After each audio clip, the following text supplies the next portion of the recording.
선풍기 좀. 창세기 1장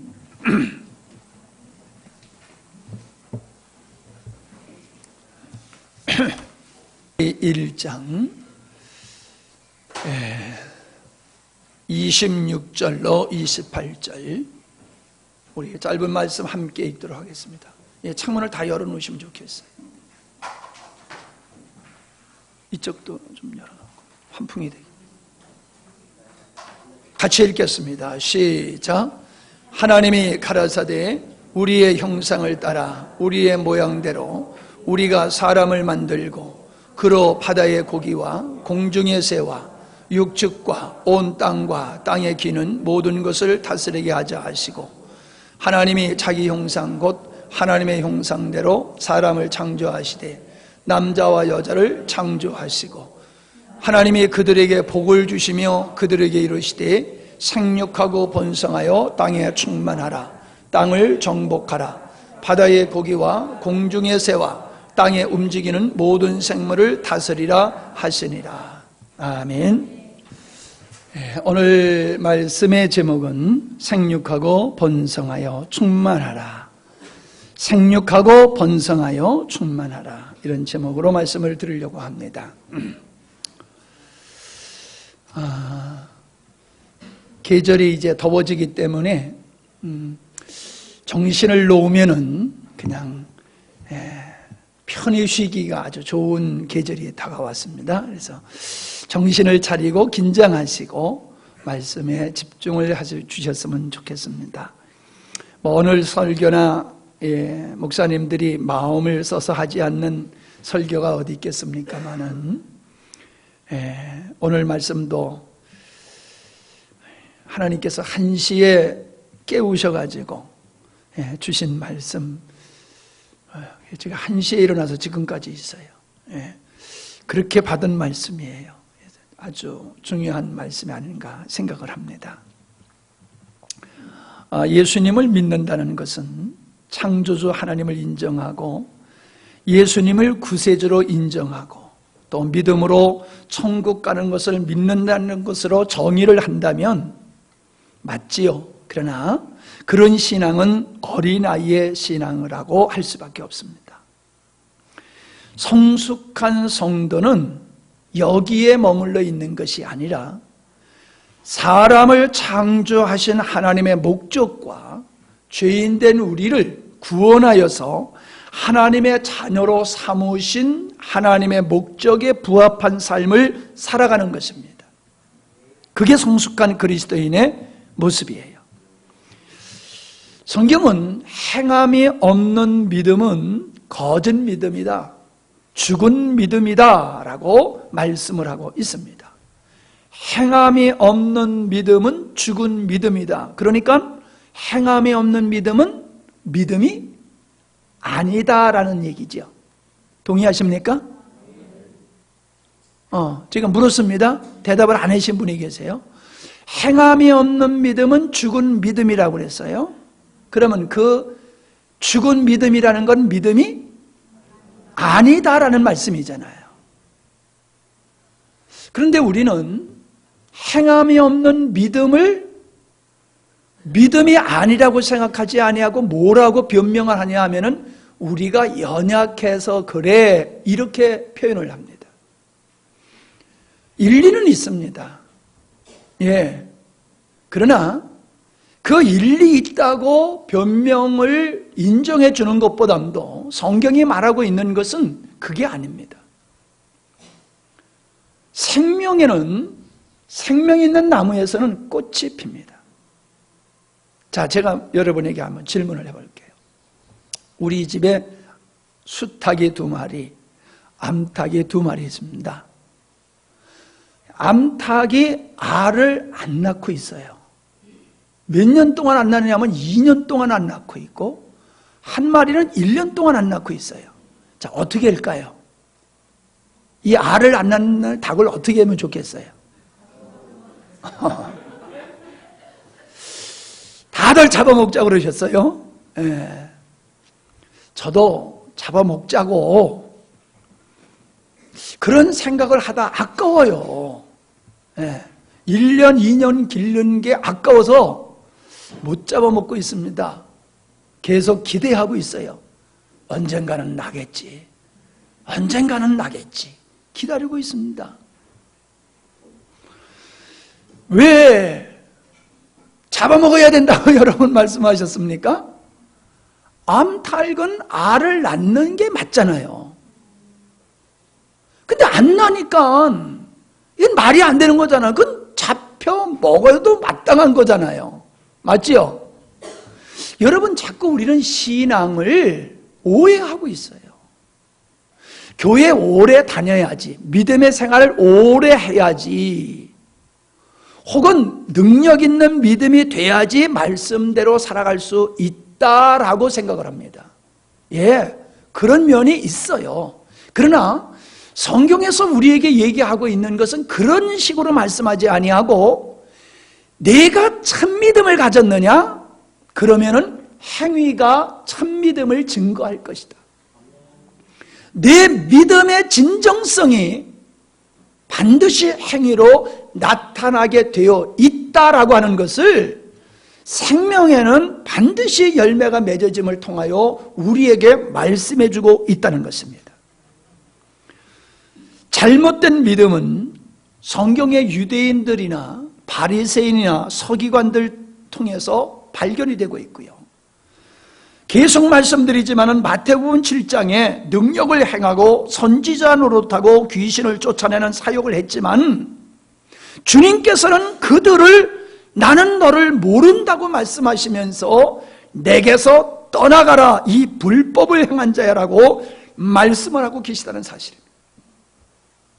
더욱이 21절에 보면은 나더러 주여 주여 하는 자마다 천국에 다 들어갈 것이 아니요 다만 하늘에 계신 내 아버지 뜻대로 행하는 자라야 천국에 들어갈 수 있다라고 말씀하고 계세요.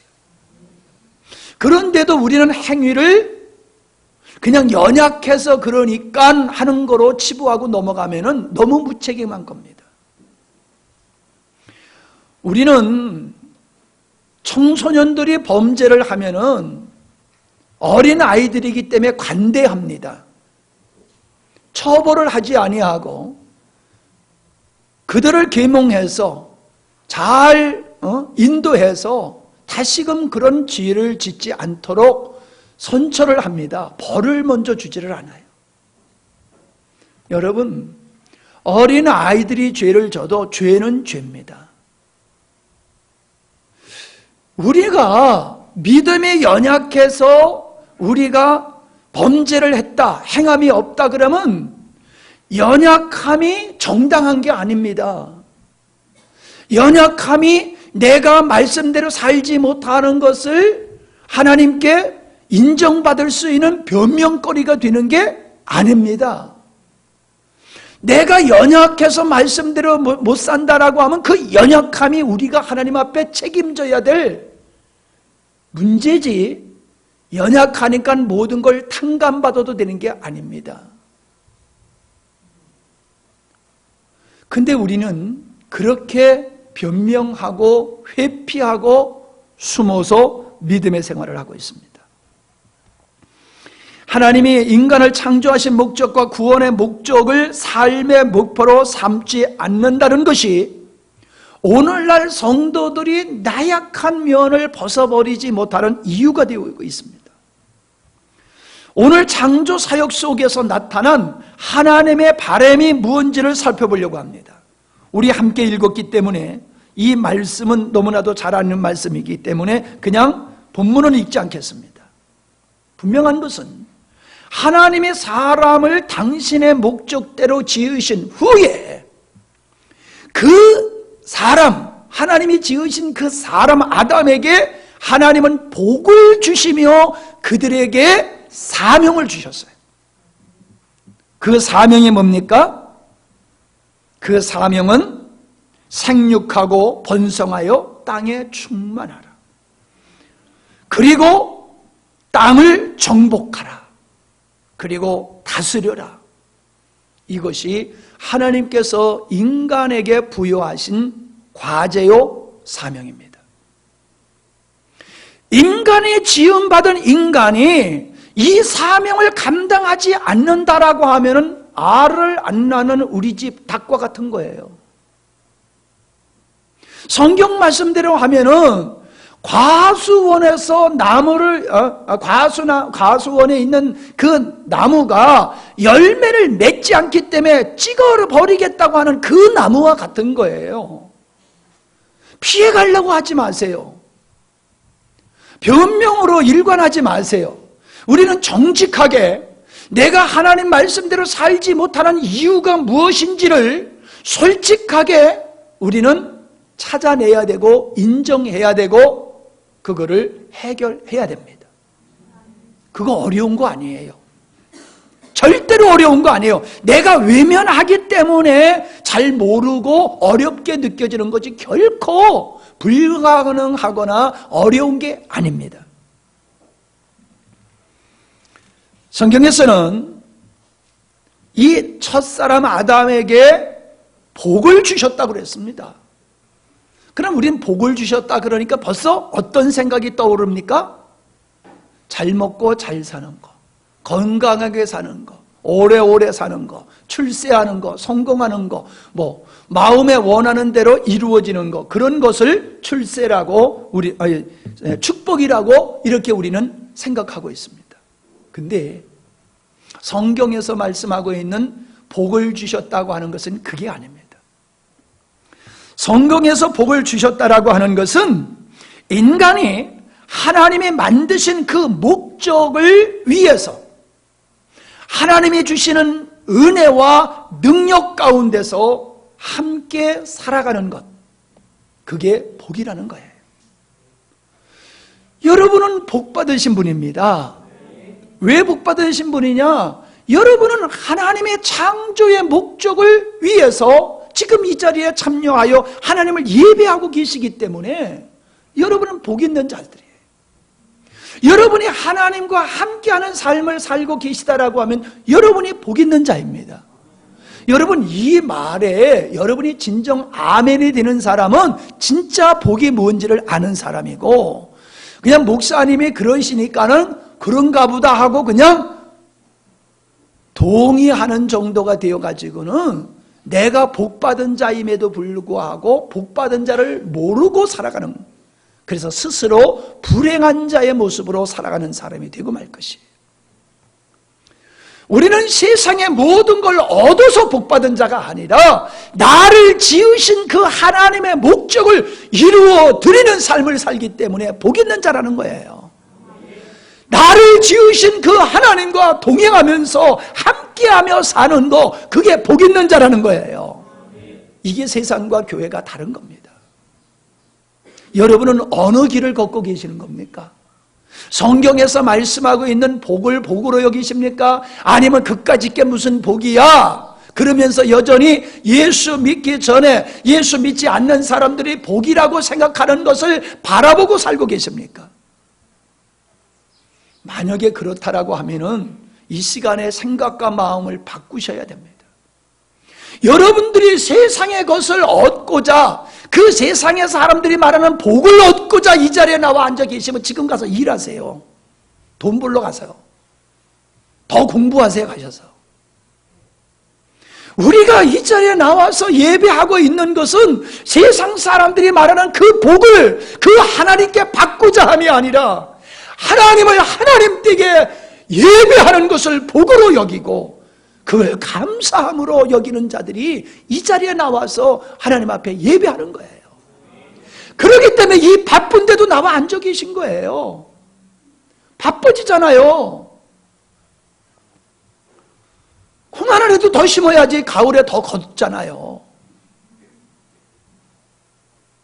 우리가 하나님을 믿어서 땅의 것을 얻으려고 교회 다닌다라고 하면은 아예 그만두세요. 예수님 안 믿고도요, 얼마든지 그거 잘할 수 있어요. 꼭 예수 믿어야지 부자로 살고 성공하고 출세하는 거 아닙니다. 안 믿어도 얼마든지 할 수 있어요. 그러나 하나님이 주시는 복은 그런 게 아니라는 거예요. 하나님께서 아담에게, 하나님이 만드셨던 그 첫사람 아담에게 너는 이런 일을 해야 돼 라고 그에게 통치권을 주시는 거예요. 하나님의 다스리는 그 통치권을 그에게 주시는 거예요. 그게 사명이에요. 하나님께 사명받은 자가 복 있는 자예요. 아멘. 누가 복 있는 자다? 하나님께 사명받은 자가 복 있는 자예요.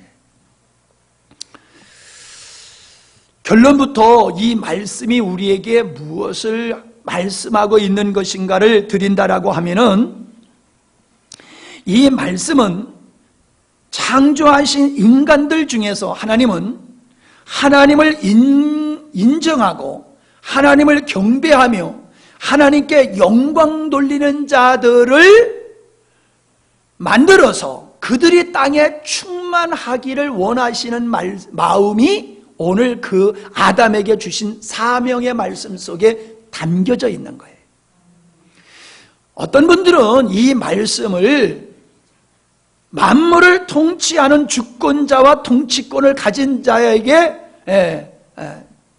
사람을 그런 통치권자로, 주권자로 세우신 것이다라고 하는데 머물러 있거나, 혹은 이 말씀을 가지고 자연 보호 환경 이유를 근거로 삼는 분들이 계세요.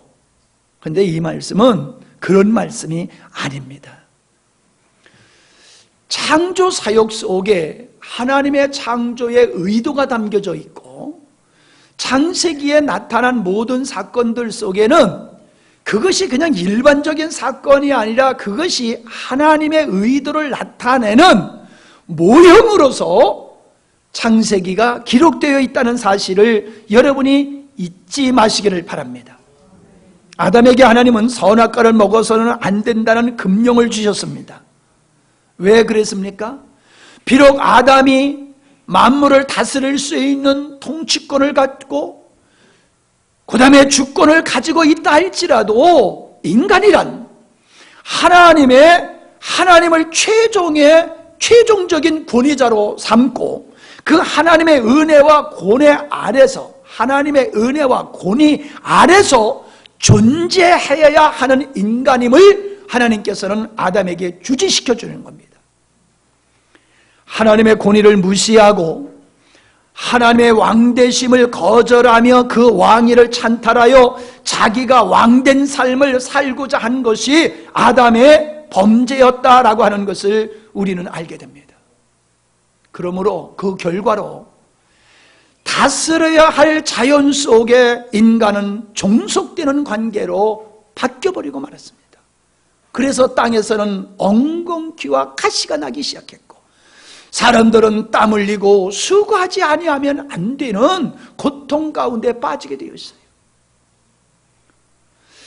여러분, 하나님과의 은혜로운 관계가 깨져버렸지 않습니까? 그리고 하나님과의 원수된 관계로 전락한 것은 인간이 자기의 본의의 사명을 저버리고 하나님의 왕되심을 인정하지 아니하고 그분의 권위를 찬탈하고 자기를 사랑하고 하나님께 돌려야 할 영광을 자기가 받고자 한 이것이 죄고 이것이 불행의 시작이다라고 하는 것을 알게 되어지는 겁니다. 인간의 모든 역사는 여기에 있습니다. 제가 앞으로 지금 드릴 이 말씀의 흐름 속에는 범죄하고 타락한 모든 인간들의 그 내면에는 하나님을 인정하기를 싫어하는 거예요. 하나님을 주권자로, 하나님을 왕으로 인정하기를 거절하고 자기 스스로 자기가 주권을 행하면서 자기가 그 왕된 자리에 서서 살아가기를 원하는 이 인간들이, 이 악한 마음이 하나님을 거절하고 부패하고 타락하게 되어짐을 볼 수 있는 것입니다. 그것이 작은 것이 아닙니다. 그게 모든 죄의 근원이 되는 거고 멸망받을 수밖에 없는 근원이 되는 것입니다. 창세기 6장에 보면은 하나님의 아들들과 사람의 딸들이 서로 결혼해가지고 육체가 되었다고 그랬습니다. 육체가 되었는데 그 육체가 되어짐으로 말미암아 그들의 생각은 항상 악할 뿐이다 그랬어요. 그런데 여러분, 그들의 생각이 항상 악했다라고 그러는데 예수님께서는 누가복음 17장 27절과 28절에 보면은 그들의 생활상을 말해주고 있습니다. 인자가 올 때가 되면은 모든 사람이 노아의 시대의 사람들과 동일하게 살아갈 것이다. 사람들이 먹고 마시고 장가들고 시집가고 홍수가 나기까지 그들은 그렇게 살았다라고 말하고 있습니다. 롯의 때와 같이 소돔성에 살고 있는 사람들도 먹고 마시고 사고 팔고 시집가고 집을 지었다라고 말씀하고 있습니다. 이 말씀을 다른 말씀으로 하면은 그들은 자기를 위해서, 자기가 이루고 싶은 목적을 이루기 위해서 성실하게 열심히 살았다는 얘기입니다. 그들은 못된 짓을 했다고 기록하지는 않고요. 그들은 못된 짓도 했습니다. 근데 성경에서는 못된 짓 했어 이렇게 기록하는 게 아니라 그들이 생활하는 면을 이야기하고 있어요. 어떻게? 자기를 위해서 열심히 살아가고 있는 모습을 악한 것이다라고 그렇게 주님이 말씀하고 있습니다. 우리는 성실하게 살아가는 사람 보면은 괜찮은 사람이라고 얘기합니다. 열심히 살아가는 사람 보면은 괜찮은 사람, 그렇게 평가를 합니다. 그러나 성경은 그렇게 말하지 않습니다. 아무리 성실하게, 아무리 열심히 살아가도 하나님과 상관없이 자기 자신을 위해서 스스로 주권을 행하며 왕된 모습으로 살아가는 자를 향해서 하나님은 육체가 된 사람, 그리고 그들은 멸망받아야 될 사람, 그리고 하나님은 홍수로 그들을 심판하셨다라고 하는 사실입니다.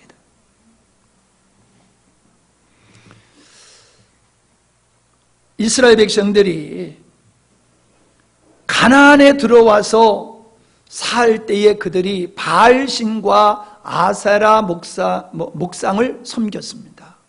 그 이유가 어디 있느냐 하면은 자기들이 농경 문화를 이루면서 사는 자기들에게 복을 줄 수 있는 그 신은 해와 비를 다스리는 신이라고 믿는 그 바알과 아세라 목상을 섬겼던 것입니다.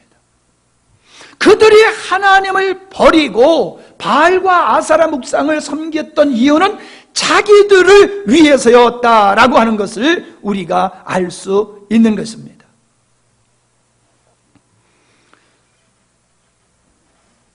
우리가 다니엘과 그리고 스룹바벨과 그들과 함께 바벨론에서 포로 생활하다가 돌아왔던 사람들의 삶을 보면은 그들은 어떤 사람들이냐면은 자기의 정체성을 잊지 않은 사람들이에요. 내가 누구냐? 하나님의 백성이다. 내가 하나님의 백성으로서 세상에 그 어떠한 걸 쫓아갈 수 없다. 그리고 내가 이 땅에서 70년 동안 살면서 내가 아름다운 삶을 만들어 놨지만은 나는 돌아가야 할 땅이 내 고향이야. 나는 고향에 가서 하나님을 예배해야 되고 그 하나님을 예배할 성전을 중건해야 돼. 그게 내 사명이야. 그래서 그들이 그렇게 어려운 포로 생활 속에서 만들어 놓았던 안정된 생활을 던져버리고 다시금 그 보장되지 않는 고국으로 돌아와서 무너진 성과 예배당을, 성전을 수축하는 모습을 볼 수 있어요. 이것은 육체가 된 사람들과는 아주 대두적인 사람입니다. 대부분의 사람들이 그 바벨론에 살면서 바벨론 사람들과 동화되어져 가지고 그냥 없어져 버렸어요. 정체성이 흐려져 버리고 민족성을 잊어버렸어요. 그런데 돌아온 사람들은 누구냐? 돌아온 사람들은 나는 하나님의 사람이야. 나는 하나님의 사람으로서 결단코 이 세상에 머물러서 저들과 동화될 수 없어. 그런 사람들입니다.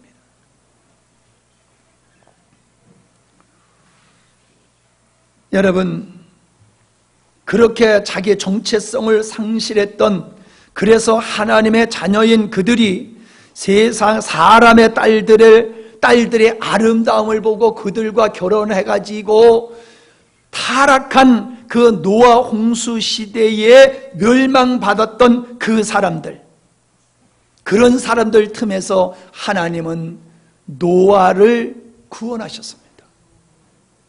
근데 성경에 보니까는 뭐라고 말씀하셨냐면은 창세기 6장 8절에 보니까 그러나 노아는 하나님께 은혜를 입었더라, 얻었더라라고 말하고 있습니다. 은혜를 얻었다는 겁니다. 어떤 은혜를 입었어요? 구원받는 은혜. 노아가 다른 사람보다도 의롭고 그가 멸망받지 않을 수 있는 거룩함을 가지고 있었기 때문이 아니라, 하나님은 당신의 창세 전에 가지셨던 의도를 이루어 성취하시기 위해서 자기의 정체성을 상실하고 멸망받을 자리에 있던 그들을 멸망시키시되 당신의 뜻을 이룰 그루터기 남은 자를 하나님께서 보존하시는 거예요. 그래서 노아에게 은혜를 베푸시고 그에게 믿음을 줘서 그로 하여금 방주를 짓게 하고 그가 사망을 모면하고 하나님의 뜻을 이룰 수 있는 그러한 구루터기가 되게 하셨다는 거예요. 창세기 9장 1절에 보면은 노아 홍수가 끝난 후에 그들이 방주에서 나왔을 때에 하나님께서 노아에게 이렇게 축복하십니다. 하나님의 노아와 그 아들들에게 복을 주시며 그들에게 이르시되 생육하고 번성하여 땅에 충만하라. 아담에게 축복하신 축복을 그대로 하고 계심을 보게 됩니다. 이게 뭡니까? 나는 너를 통하여 내 뜻을 이룰 것이야. 나는 내 뜻을 이루고야 말 것이야 라고 하는 하나님의 의지를 나타내는 대목이 되는 겁니다.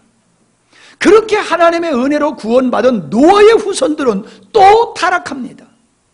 자신의 정체성을 망각하고 자신에게 주어진 사명을 망각하고 그들은 또 하나님을 떠나고 하나님을 대적하게 되어집니다. 그게 창세기 11장 2절로 4절의 말씀에 나타나 있어요. 이에 그들이 동방으로 옮기다가 신할 평지를 만나 거기 거하고 서로 말하되 벽돌을 만들어 그거 견고히 굽자 하고 이에 벽돌로 돌을 대신하여 역청으로 진흙을 대신하고 또 말하되 자 성과 대를 쌓아 대 꼭대기를 하늘에 닿게 하여 우리 이름을 내고 온 지면에 흩어짐을 면하자 하였더라. 신할 평지에서 성을 쌓고 탑을 하늘에 닿기까지 쌓겠다고 하는 것은 개인이 할 수 있는 일이 아닙니다. 몇몇 사람이 할 수 있는 일이 아닙니다. 이거는 힘 있는 사람이 조직화되어서 힘을 모두어지 아니하고는 할 수 없는 일입니다. 이미 그들은 신할 땅에 한 나라를 세우고 조직적인 문화를 형성해 가면서 그들은 하나님을 부정하고 자신들을 위한 삶을 철저히 계획하고 하나님을 대적하고 살아가는 모습을 볼 수가 있습니다. 바벨탑 사건이 그겁니다. 그래서 하나님께서는 노아 시대 때에 육체가 된 사람을 멸하셨듯이 그렇게 하나님을 대적하는 그들을 멸하셨는데 이번엔 어떻게 멸하셨느냐 하면은 말을 각각 다르게 함으로 말미암아 그들이 언어가 소통하지 아니하니까는 함께 모여서 못된 짓을 할 수가 없었어요. 그래서 그들이 다 흩어지게 되었다는 거예요. 그러한 속에서 하나님은 또한 아브라함을 부르십니다. 그게 뭡니까? 나는 내 뜻을 이루고야 말리라. 하나님은 하나님의 뜻, 하나님의 아들들을 얻기 위하고 영원토록 하나님을 경배하는 자를 얻기 위해서 아브라함이라는 사람을 또 선택하십니다. 그리고 그 아브라함에게 아담과 노아에게 축복하신 축복을 동일하게 하십니다. 그게 창세기 12장 1절로 3절입니다. 여호와께서 아브라함에게 이르시되 너는 너의 본토 친척 아비집을 떠나 내가 네게 지시할 땅으로 가라. 내가 너로 큰 민족을 이루고 네게 복을 주어 네 이름을 창대케 하리니 너는 복의 근원이 될지라. 너는 너를 축복하는 자에게는 내가 복을 내리고 너를 저주하는 자에게는 내가 저주하리니 땅의 모든 족속이 너를 인하여 복을 얻을 것이니라. 이 말씀이 좀 다를 뿐이지만 이 말씀의 근본적인 내용은 아담과 노아에게 하신 말씀과 같은 겁니다. 인간은 타락해도 하나님은 결단코 당신의 뜻을 멈추지 아니하고 이루어 가시겠다는 의지를 표명하시는 겁니다. 아브라함에게 하시는 언약의 축복은 아담이나 노아에게 하신 것보다 더 발전되고 진보된 그러한 언약임을 볼 수가 있습니다. 즉 세상 나라 중에서 하나님의 나라, 하나님의 백성을 구별하여 세우시겠다는 것입니다. 아브라함은 이삭 하나를 낳습니다. 이삭은 에서와 야곱 둘을 낳습니다. 야곱은 12아들을 낳습니다. 그 12아들이 70명이 됐고 70명이 애굽으로 내려가서 400년 만에 250만 명이 넘는 큰 민족을 이루게 되었습니다. 출애굽기 1장 7절에 보면 이런 말씀이 있습니다. 이스라엘 자손은 생육이 중다하고 번식하고 창성하고 심히 강대하여 온 땅에 가득하게 되었더라. 70명이 애굽으로 내려갔는데 이 70명이 400년 동안 얼마나 번식을 했는지 메뚜기와 같이 지면에 가득했다라고 말씀을 하고 있는 겁니다. 이 말씀의 의미는 뭡니까? 하나님이 의도하신 하나님의 백성들이 그렇게 증가하고 있는 것을 보여주고 있는 겁니다. 생육하고 번성하여 땅에 충만하여지는 하나님의 백성들에 대한 상징의 모습이다라고 하는 겁니다. 그들을 하나님은 신의 산으로 불러내셨습니다.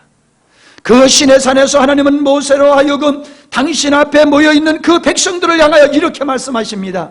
세계가 다 내게 속하였나니 너희가 내 말을 잘 듣고 내 언약을 지키면 너희는 열국 중에서 내 소유가 되겠고 너희가 내게 대하여 제사장 나라가 되며 거룩한 백성이 되리라.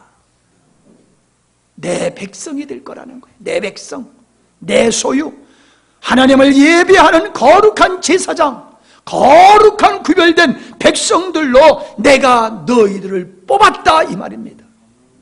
이게 하나님의 궁극적인 목적의 모형이 되어지는 것이 바로 이스라엘 백성들이다라고 하는 겁니다.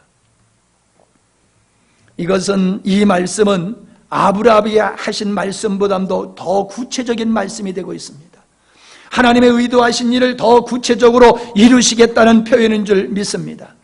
그들이 얻어야 할 땅, 가나안 땅이라고 하는 것은 그 땅에 들어가서 하나님의 원하시는 왕국 이스라엘을 세우는 것은 장차 하나님께서 예수 그리스도를 통해서 세우실 교회, 하나님의 나라에 대한 모형인 것입니다. 그래서 신명기 9장 4절로 5절 말씀에 보면은 왜 하나님은 가나안 땅에 있는 백성들을 내쫓고 그곳에 하나님의 나라를 세우냐 하면은 아브라함과 이삭과 야곱에게 언약하신 것을 이루기 위함이다. 그렇게 말씀하고 계세요. 너희들이 가나안 땅에 있는 사람보다 더 의로워서 내가 그들을 내쫓고 너희들을 그 땅에 심는 줄 아느냐? 아니라는 겁니다. 너희들이 정직하기 때문에 내가 너희들을 그 땅을 주는 줄 아느냐? 아니라는 겁니다. 멸망 가운데 노아에게 은혜를 베푸셨듯이 나는 내 뜻을 이루기 위하여 아브라함을 선택했고 아브라함에게 약속한 것을 나는 이루어 가고 있는 의로운 하나님이다. 그 말입니다. 반드시 나는 이룰 거야. 너희들이 의로워서 내가 이 땅을 주는 게 아니야. 이 땅을 너희들에게 주는 것은 내 뜻을 이루기 위함이야. 할렐루야. 노아가 구원받은 거나 이스라엘 백성들이 가나안 땅에 들어가서 그냥 얻게 되어지는 거나 이것은 그저 하나님의 은혜인데 이 은혜의 목적은 하나님의 의도하신 일을 이루기 위해서이라는 거예요. 다윗의 왕국은 예수님을 통해서 이루어질 하나님의 나라, 교회에 대한 모형인 것입니다. 그래서 다윗이 통치했던 그 나라는 강대했고 그 영토가 가장 큰 영토를 소유하게 되었던 나라가 다윗이 통치했던 나라예요. 다윗의 후손으로 태어나신 예수님, 그 예수님의 모델이 다윗이라는 거예요.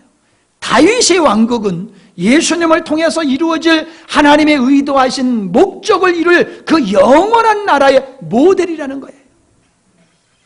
신명기 30장 16절에 보면은 모세가 죽기 전에 백성들에게 고별하는 고별 설교를 하고 있음을 보게 됩니다. 자, 찾아보세요. 신명기 30장 16절입니다.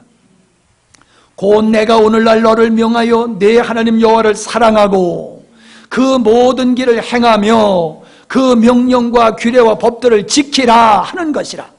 그리하면 네가 생존하며 번성할 것이요 또 내 하나님 여호와께서 네가 가서 얻을 땅에서 네게 복을 주실 것임이니라. 하나님께서는 아담에게 생육하고 번성하고 땅에 충만하라 라고 하는 그 말씀과 더불어 너희들을 나는 가나안 땅에서 이토록 생육하고 번성하게 할 것이다. 거기서 다스리게 할 것이다. 정복하게 할 것이다. 이것이 교회의 사명의 모델로 지금 모세는 백성들에게 말씀을 하고 있는 겁니다. 그런데 그 땅을 축복으로 받았던 이스라엘 백성들은 어떻게 했습니까? 여전히 그 조상들과 같이 또 하나님을 상실해 버리고 하나님을 대적하고 자기의 정체성을 상실하고 자기를 위해서만 살아가게 되어지는 모습을 보게 됩니다. 그래서 하나님은 그들을 바벨론의 포로가 되게 하시는 겁니다. 그들을 멸하셨어요. 그리고 정체성을 상실하지 아니하고 하나님의 목적을 이루기 위해서 살기를 결심한 그 남은 자들, 고국으로 돌아온 그들을 통해서 하나님은 하나님의 뜻을 이뤘고 그들의 후손 속에서 메시아인 예수님을 이 땅에 보내셔서 결국에 하나님의 뜻을 이루시는 것을 보게 되어집니다. 에베소서 1장 4절로 5절의 말씀에 보면은 곧 창세전에 그리스도 안에서 우리를 택하사 우리로 사랑 안에서 그 앞에 거룩하고 흠에 없게 하시려고 그 기쁘신 뜻대로 우리를 예정하사 예수 그리스도로 말미암아 자기의 아들들이 되게 하셨다. 하나님의 계획이 아브라함을 선택해서 그 나라를 이룬 그 나라와 백성과 함께 하신 이 하나님의 의도는 예수님을 이 땅에 보내셔서 예수님을 통해서 창세전에 의도하신 하나님의 아들들을 얻기 위함이었다는 거예요. 그게 하나님의 역사예요. 그게 하나님의 역사예요. 로마서 8장 29절에도 하나님이 미리 하신 자들로 또한 그 아들의 형상을 받기 위하여 본받게 하기 위하여 미리 정하셨으니 이는 그로 많은 형제 중에서 맏아들이 되게 하려 하심이라. 하나님의 궁극적인 목적은 예수님을 이 땅에 보내셔서 예수님을 구세주로 믿는 사람을 구원하여 구원받는 백성들을 하나님의 백성으로 삼고 그들로 하여금 영원토록 하나님의 나라를 위해서 하나님의 영광을 위해서 살도록 하기를 원하시는 것이 창세전에 하나님의 의도였다는 거예요. 아멘. 여러분, 이것이 뚜렷해야 됩니다. 여러분, 지금 이 자리에 앉아 계셔서 이 말씀을 듣는 여러분, 뭔 소리인지를 모르겠다고 앉아 계신 분이 있다라고 하면은 정말로 안 됩니다. 아, 그렇구나. 왜 하나님께서 그렇게 범죄 하나님을 떠나고 자기가 주권을 행사하면서 자기가 왕된 자리에 있는 자들을 그렇게 하나님이 싫어하시고 그들을 멸하시면서도 그들에게서 남은 구루터기를 남기셔서 그들로 하여금 계속해서 역사를 이루게 가신 이유가 어디 있느냐? 예수님을 이 땅에 보내시기 위함이고 그 예수님을 통해서 하나님께서 얻고자 하시는 그 아들들을 얻기를 위함이시로구나. 이 하나님의 아들들은 어떻게 살아가야 되느냐? 이걸 성경이 오늘 말씀하고 있는 거예요. 그걸 말씀하고 있어요. 그게 뭐예요? 생육하고 번성하고 땅에 충만하라. 뭔 얘기입니까? 애 많이 낳아라. 그 얘기예요? 애 많이 낳아라 그 얘기입니까? 아니에요. 그 얘기를 하고 있는 게 아니에요. 따라합시다. 믿음의 자녀를 많이 낳아라. 그거예요. 내가 예수를 통해서, 하나님께서 내가 예수를 통해서 많은 아들을 얻기 위해서 내가 예수님 오시기 전까지의 그 모든 역사, 그 수천 년의 역사를 이룬 것은 내 아들들을 얻기 위함이야. 내가 너희들을 먼저 아브라함과 같이 내 자녀로 삼은 이유가 어디 있는 줄 알아? 예수를 통해서 많은 아들을 얻기 위함과 같이 너희들을 이 불신자들 중에서 건져내서 내 자녀로 먼저 삼은 것은 너희들로 하여금 생육하고 번성하고 땅에 충만한 하나님의 아들들을 많이 생산해내라. 그것이 하나님의 목적이라는 거예요. 제가 닭을 왜 길러요? 알을 얻기 위해서. 하나님이 우리를 왜 자녀로 삼으셨어요? 많은 하나님의 아들들을 얻기 위해서. 자, 이제 절 보세요. 우리 집에 있는 닭이 언제 죽을지 몰라요. 그죠? 알을 계속 안 낳으면 언젠간 죽습니다. 알을 낳아도 죽는데 안 낳으면 지가 용 빼는 재주 없죠? 따라합시다. 내가 그 닭이다. 여러분이 그 닭이에요. 우리가 그 닭이에요. 우리가 생육하고 번성하고 땅에 충만하도록 영적인 하나님의 아들들을 생산하지 아니하면은 우리는 알을 낳지 않는 저 닭과 똑같다니까요. 언제 죽을 줄 모르는 저 닭과 똑같은 지금 위치에 있는 게 우리들의 모습이에요. 자, 보세요. 부부가 결혼해서 사랑하면 아이가 생기는 거예요. 예수를 믿으면은 예수님과 나와의 사랑의 관계 속에서 우리는 영혼을 낳게 되어 있는 겁니다. 전도는 결과예요. 무슨 결과? 생명이신 주님, 신랑이신 우리 주님과 나와의 인격적인 사랑의 관계, 믿음의 관계 속에서 우리는 영혼들을 낳게 되어 있다는 거예요. 생명 있는 자에게선 생명이 탄생하듯이 주님과의 아름다운 관계에 있는 사람들, 하나님의 앞에 내가 받은 사명이 뭔지를 뚜렷하게 아는 사람들에게서는 그 생명을 얻는 전도의 열매가 맺어진다는 겁니다. 그래서 바다의 고기와 공중의 새와 그 다음에 땅에 기어다니는 모든 것을 정복하고 다스리라고 했는데, 이 말씀은 뭐냐? 믿는 자들은 세상에 동화되면 안 된다는 거예요. 세상에 동화되면 안 된다는 거예요. 바다와 하늘과 땅을 얘기하는 것은 우주를 얘기하는 거예요. 우주를 정복하고 다스리라고 하는 것은 너희들은 세상에 속하면 안 돼. 세상에 동화되면 안 돼. 그래서 레위기 19장에 보면 혼합하지 말라고 말하고 있어요. 혼합하지 말아라. 밭에 한 가지 씨만 뿌려야지 두 가지 씨를 한 데다 함께 뿌리면 안 된다. 그 말씀은 뭡니까? 하나님의 백성들은 세상과 동화되면 안 된다는 거예요. 그걸 말씀해 주는 거예요. 여러분, 우리는 정체성을 분명히 해야 돼요. 저를 다 보세요. 이 안타까운 양반들아, 저를 보세요.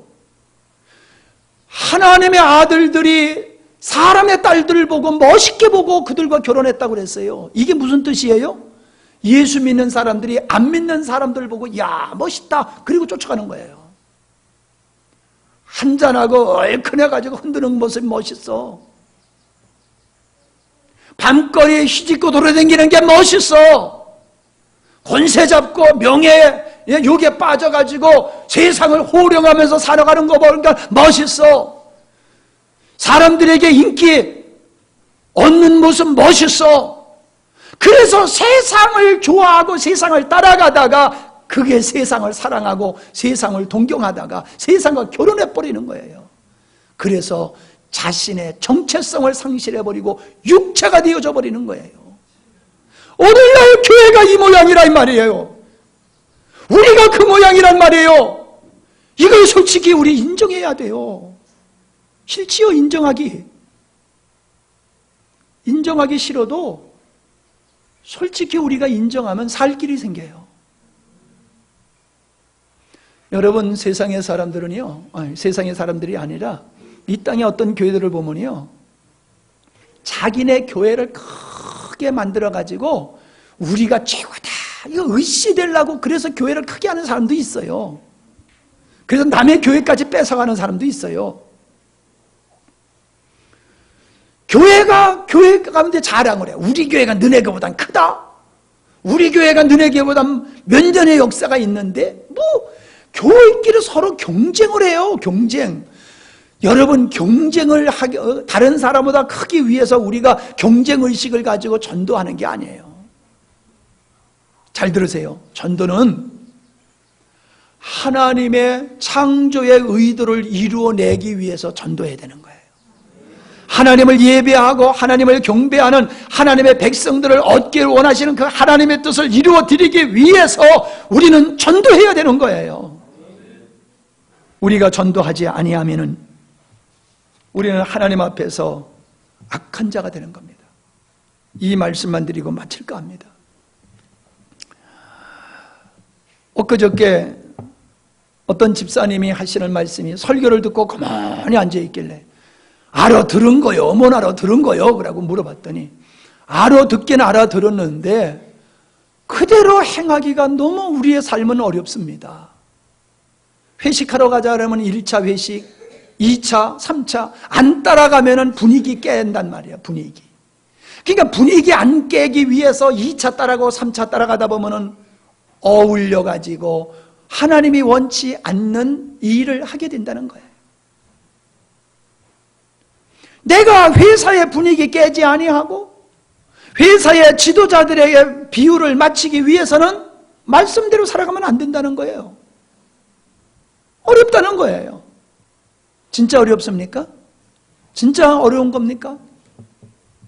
자, 보세요. 그게 어려운 건지 아닌지. 그러면 자, 요셉이 노예로, 종으로 팔려갔습니다. 종으로 팔려간 요셉이 하나님과 동행을 했다고 그랬어요. 하나님이 요셉과 함께 하셨다고 그랬어요. 맞아요? 틀려요? 맞아요? 틀려요? 잘 모르겠지요? 그러면 감으로 대답해요. 감으로. 예? 하나님이 요셉과 함께 하셨다고 그랬어요. 그래서 요셉이 형통했어요. 그래서 보디발이 그를 인정했어요. 그래서 감옥에 가도 그가 인정받았어요. 하나님이 함께 하니까. 자, 그러면 다시 질문을 잘 들어요. 잘 들어. 하나님의 요셉과 노예인 요셉과, 야! 저리 가! 내뚱이 와서 뚱땅거리는 어떻게 내뚱. 나중에 뚱땅거리는 건 괜찮아. 예배 시간 나오는 거 아니야? 자, 다시 여기 봐. 네.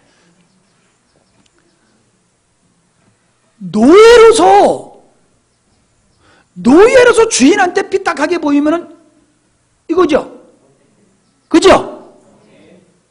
그런데 요셉이 하나님께 인정받았다고 하는 것은 하나님의 뜻대로 살았다는 거 아니었다는 거예요. 보디발의 비유를 맞췄어요? 하나님께 비유를 맞췄어요? 성경에는 기록 안 돼 있어요. 그러나 뻔하지요. 하나님이 요셉과 함께 한 것은 요셉이 하나님과 함께 했기 때문이지요. 분명하지요. 노예이면서 종이면서도 나를 죽일 수도 있고 살릴 수 있는 보디발을 따라간 게 아니라 그는 하나님을 쫓아 살았어요. 그랬더니 하나님께도 인정받고 보디발에게도 인정받았어요. 자, 다니엘이 포로로 잡혀갔어요. 포로로 잡혀가는데 왕을 거스렸어요? 안 거스렸어요? 왕을 거스렸어요. 왕이 내리는 진미를 나는 안 먹을 거야. 그건 우상에게 드린 제물이기 때문에 나는 안 먹을래. 그리고 거절했어요. 아니, 사장이 주는 술 한 잔 거절하는 거하고 왕이 내리는 진미를 거절하는 거하고 어떤 게 더 위험해요? 빨리빨리 대답해요. 어떤 게 더 위험해요? 왕이 내리는 진미를 거절하면 죽기를 각오해야 되는 거예요. 아니, 우리가 사장이 주는 술 한 잔 안 먹는다고 감옥에 갖다 집어넣어요? 목을 잘라 죽여요? 안 그러잖아요. 사드락과 메섹과 아벳노고가 왕이 만든 신상 앞에 절하지 아니함으로 어떻게 됐어요? 그들은 풀무불 속에 들어가야 됐어요. 풀무불 속에. 아니, 우리가 사장이 원하는 거를 말하는 걸 그건 부정하는 거니까 나 안 해. 그랬더니 사장이 우리를 잡아다가 풀무불성에 집어넣어요? 보세요, 여러분. 요셉과 다니엘과 그 친구들이 처해 있던 환경은 우리가 살고 있는 환경보다도 훨씬 어려운 환경이었어요. 말씀대로 살면 곧 죽음을 피할 수 없는 그런 환경 속에서 그들이 어떻게 살았다? 하나님의 말씀, 내가 하나님의 백성으로서 정체성을 가지고 사는 것을 내 정체성을 상실하고 사는 것보다도 더 소중하게 여긴 거예요. 목숨보다도 믿음을 더 소중하게 여겼어요. 그래서 그들은 말씀대로 살 수 있었어요. 그랬더니 하나님이 그와 함께 하셨고 그를 하나님께서 높여주셨어요. 지금도 여러분 보세요. 세상을 보세요. 하나님의 말씀대로 산 사람들이 하나님의 말씀대로 살았기 때문에 그들이 목배임을 당하고 있습니까? 스스로가 두려워서, 스스로가 두려워가지고 알아서 기는 거지요. 알아서 기는 거지요. 그러면서 교회 와서는 나는 안 그런데 너무 세상이 어려워요. 그렇게 변명하고 있다는 거예요. 그렇게 변명하고 있어요. 애굽에서 공주의 아들, 이것은 세자라고 생각하면 돼요. 세자의 반열에 오를 이 모세가 애굽에서 세자가 돼가지고 장차 왕이 되어서 누릴 낙보단도 그는 하나님의 백성으로서 하나님의 백성들과 함께 살아가는 걸 더 기뻐했기 때문에 그 왕이 되는, 애굽의 왕이 되는 자리를 던져버렸다고 말씀하고 있어요. 에? 잘 보세요, 여러분. 그들의 믿음이 무엇을 보여주는가? 환경에 문제가 있는 게 아니에요. 그런 유혹과 그런 어려움이 있어도 그들은 하나님을 바라보는 그 자기가 누구냐라는 정체성과 자기의 사명을 부여잡을 때에 세상을 넉넉히 이겼다는 겁니다. 아멘. 핑계대지 맙시다. 내가 누군지를 알아야 돼요. 여러분, 왜 자기를 잊어버리고 삽니까? 예수님이 나를 위하여 십자가에 못 박혀 죽으신 것을 믿는다고 하면 여러분은 세상을 따라가면 안 돼요. 자신의 명예와 권세와 성공과 출세를 위해서 살면 안 돼요. 나를 만드시고 나를 구원하여 하나님의 자녀로 삼아주시고 그 많은 하나님의 아들들을 얻기를 원하시는 그 일에 우리가 목숨 걸고 살아야 되는 거예요. 바쁜 게 무슨 그렇게 상관이 있어요? 바쁜 게 그게 무슨 상관이 있어요? 예배 드리는데. 우리의 가짜 믿음이요, 엉터리 믿음이요, 변명하지 맙시다. 핑계하지 맙시다. 우리의 믿음은, 행함이 없는 믿음은 죽은 믿음이요, 인정받지 못하는 믿음이요. 우리 교회가 지금 어떤 형편에 있습니까? 자, 솔직히 한번, 우리 교회가 앞으로 부흥할까요? 부흥하지 않을까요? 지금 상태를 볼 때. 에? 지금 여러분의 상태를 볼 때 부흥할 것 같은 사람 손 들어봐. 사모님 믿음이 대단해. 할렐루야. 예.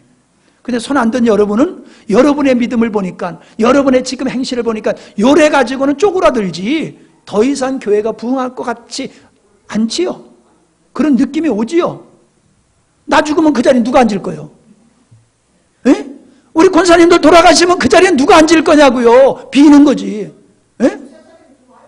세 사람이 그냥 들어오는데 앉혀놓고 가란 말이요. 앉혀놓고 나 간다음에 온다고 그러지 말고, 야, 나 갈 테니까 이 자리에 너 지켜. 그리고 앉혀놓고 가시라 이 말이요. 예, 할렐루야. 앉혀놓고 가신대잖아. 예, 아멘. 그러면 되는 거예요. 그러면 되는 거예요. 돼야 되든 안 되든지 그게 믿음이야. 그게 사명을 감당하는 자의 믿음이야. 아니 저 노인 우리 권사님이 저렇게 패기 있는 말씀하시는데 우리 젊은 님들은 뭐야? 젊은 님들. 자, 하나님은 우리에게 복을 주셨어요. 세상 복이 아니에요. 하나님을 아버지라 부를 수 있는 복이에요. 할렐루야. 하나님은 당신의 뜻을 이루기 위해서 그 엄청난 역사를 하셨어요. 지금도 하고 계세요. 앞으로도 하실 거예요. 우리가 정체성을 갖고 사명감을 가지고 생육하고 번성하고 땅에 충만케 되는 일에 우리가 헌신할 수 있기를 바랍니다. 아멘. 기도하십니다. 감사합니다. 하나님, 내가 누군지, 내가 어떤 은혜를 입고 있는지 다시 한번 돌아보게 하시고, 내가 하여야 할 일들이 얼마나 소중하며 그 일을 감당하지 않는다라면 내 자신이 하나님 앞에서 어떤 존재인가를 적나라하게 보여주신 주님, 이제는 안 된다, 할 수 없다 핑계 대지 않게 해주시고, 내 사명이다, 내가 하나님의 사람으로 먼저 부름을 받은 것은 생육하고 번성하여 땅에 충만케 하게 하기 위함이다.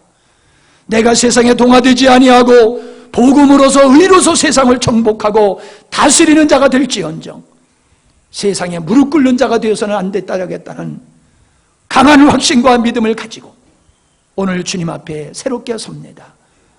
우리 권사님의 말씀과 같이 반드시 내가 떠난 자리에 그 영혼들이 와서 앉을 것이며 하나님의 나라가 번성할 것을 확신을 갖고 그렇게 기도하고 나아가는 용사들이 되게 하여 주시옵소서. 예수님의 이름으로 기도하옵나이다. 아멘.